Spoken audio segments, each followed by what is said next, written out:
Design doesn't get any more rarefied and bespoke than this. 43 one-off pieces specially commissioned for an auction in New York.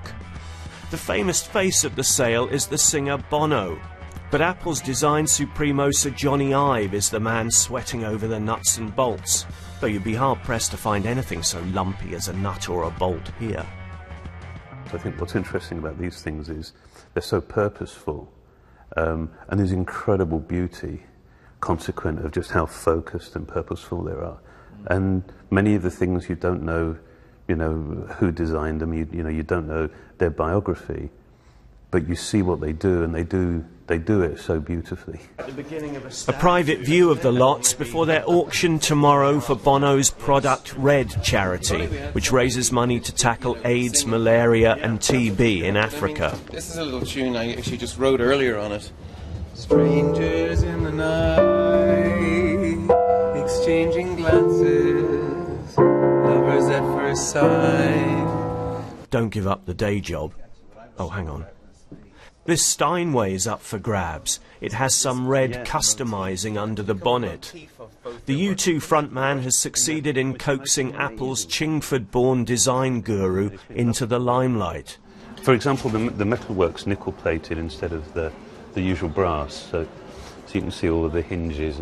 Which rather goes against the grain. I was invited into, the Holy of the Holies, the Apple lab, and Jony was explaining there's very deep security, and if you're going in here, you've got to get ready. And I was thinking, okay, and I thought I was going to see I'm being trusted to see all the new Apple products. Which I hope you're going to tell me about. And I walked in, these guys won't, will they? No, they had them all covered, which is quite upsetting. And all I could see was just desks everywhere with these kind of grey, kind of dull, sort of metal grey cloths, everything. So as well as being hurt, I was kind of like, that's a very dull grey.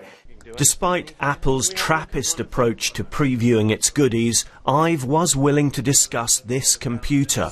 Spoiler alert, it's not out yet. This is a Mac Pro that's just been launched, and it's like a number of the pieces here. It's made from aluminium, but yeah, we experimented with anodizing it in the red. The product that's actually going to ship from Apple will be in a dark grey. So this is the only one in the world. What if there's a huge wave of demand and lots of people would like reds? It's just too bad, is it?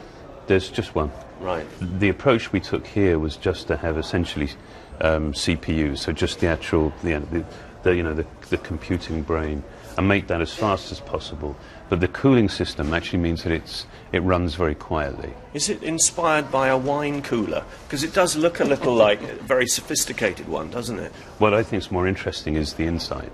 So you actually see how it's been configured around this sort of central chimney, and so the air's pulled in through the bottom, and then that's a handle on the top, but it's also where the air exhausts.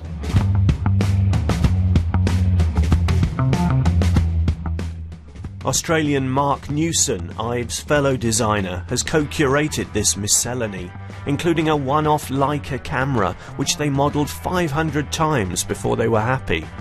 It does sound incredibly indulgent, but you couldn't choose to sort of address a more iconic object of design, this century. Sure. Everyone recognises, well, certainly in our world, what that thing is. And they still recognise it even after we've designed it, which is good.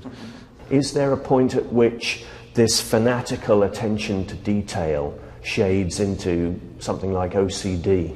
We put that amount of care into something, not for ourselves. It's because we're making something for somebody else. And I think there's tremendous humanity in that. I think as part of the human condition that we sense when people care. And I think actually we probably sense more when people don't care. And the majority of our manufactured environment testifies to people actually not really caring about us. Space, in fact and fiction, has been a major influence on Apple's lead designer. No wonder he's included a space shuttle in the auction. Not a whole one. This is a window. And also, I think the shape is just extraordinary as well. Do you think design and engineering gets the credit it deserves? Does government give it enough attention? Is enough time spent on it at school and university? Are we encouraging people to be good at what you guys are exemplars of? Well, there is certainly an issue, which is it's an expensive subject to teach, because it requires workshops and requires machinery. So sadly, there's not the. I mean, you know, when we were growing up, and certainly in the UK, UK's had an incredible tradition of design education, and there certainly isn't the same commitment. You don't see as many workshops when you walk around schools now. Some may feel there's a large element of boys' toys about this show and this auction, and they may think that it might be better and easier if Apple and you didn't just reach into your pockets and make a contribution that way. You know, Apple are leading right out front. They're the largest corporate donor to the Global Fund, which is the mechanism to get these AIDS drugs to people who don't have them. They're very quiet about it. They're very Apple about it. It's kind of annoying sometimes because they're doing such great work.